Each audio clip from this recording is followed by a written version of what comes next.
Dobby. Your name propped herself up on her elbow, looking towards the desk where he sat. Dobby.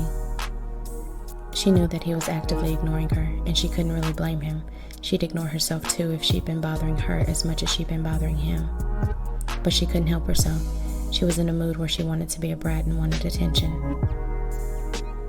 Dobby. What is it, your name? How much longer will you be working? He'd been working on something for the past 3 hours. She was sure it was something for the league, but really didn't care enough to find out what exactly. The answer is the same as it was when you asked me 6 minutes ago. Until I'm finished.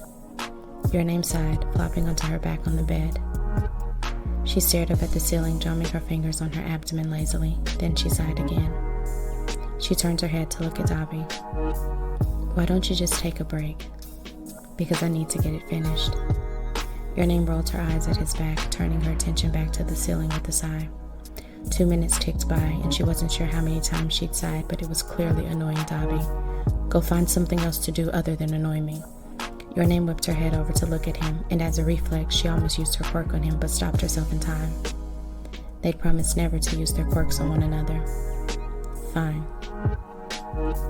Your name got up from the bed, making her way towards the door. She would definitely find something to do away from him, because he'd yelled at her, and Dobby never even raised his voice at her. She just placed her hand on the knob when an arm wrapped around her waist. Wait. I'm sorry, little mouse. I didn't mean to yell. Dobby turned her towards him and leaned in to kiss her, but your name leaned back. Let me finish working, and you can have my full attention. I will grovel all night. And morning. And morning. Dobby pulled her over to the desk and sat down, pulling her to straddle him, and your name laid her head on his shoulder, smirking to herself. Being yelled at had not been a part of her plan, but she would make herself comfy there while he worked, because having him grovel later would be so much fun.